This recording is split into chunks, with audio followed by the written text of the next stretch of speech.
Hi అండి, welcome to my channel. ఈరోజు నేను ఎంతో ఈజీగా చేసుకుని టమాటా పచ్చడి చూపిస్తున్నాను. ఈ పచ్చడి టిఫిన్స్లోకి, రైస్లోకి చాలా టేస్టీగా ఉంటుంది. అందుకోసమని నేను 1 కేజీ టమాటా తీసుకున్నాను.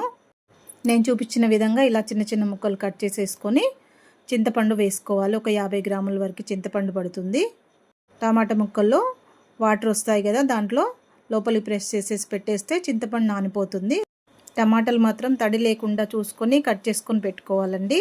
తర్వాత మిక్సీ జార్లో 1 గుప్పెడు వెల్లుల్లిలు, నానబెట్టుకున్న చింతపండు, టమాటాలు కూడా వేసేసుకొని ఈ టమాటో పచ్చడి ఎప్పుడంటే అప్పుడు చేసేసుకోవచ్చు. ఎండబెట్టే పని లేకుండా ఇలా ఈజీగా చేసుకోవచ్చు.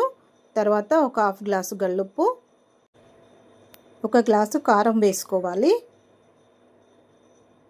ఇవన్నీ కలిపి గ్రైండ్ చేసేసుకొని పక్కన పెట్టుకోవాలి. మిగతా టమాటాలకు కూడా నేను కొంచెం ఉప్పు వేసి 1/2 గ్లాసు కారం వేసుకున్నాను.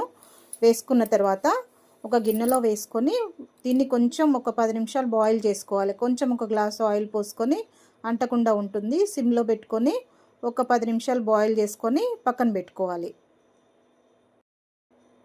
ఇది కొంచెం ఉడికేలోపు ఒక ప్యాన్లో 2 స్పూన్ల జీలకర్ర, 1 స్పూన్ మెంతులు వేసుకొని వేపుకోవాలి. వేగాక మిక్సీలో వేసుకొని పొడి పట్టుకొని పక్కన పెట్టుకోవాలి. కడాయిలో గ్లాసున్నర ఆయిల్ పోసుకోవాలి.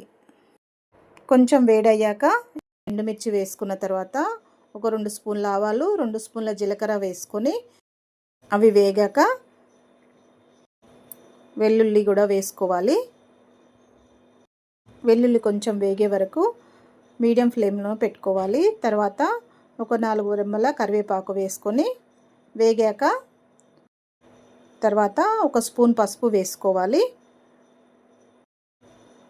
పసుపు వేసుకున్న తర్వాత ఉడికించి పెట్టిన టమాటా పేస్ట్ ఉంది కదా, అది వేసేసుకొని ఆయిల్ అంతా కలిసేలాగా బాగా కలుపుకోవాలి. ఇలా ఒకసారి పచ్చడి ట్రై చేసి చూడండి, చాలా టేస్టీగా ఉంటుంది. బయట పెట్టిన ఒక 3-4 డేస్కి ఏం పాడైపోదు. తర్వాత ఫ్రిడ్జ్లో పెట్టుకుంటే మాత్రం 1 మంత్ వరకు నిల్వ ఉంటుంది. సిమ్లో పెట్టుకొని ఇలా ఆయిల్ అంతా తేలే వరకు ఉడికించుకోవాలి.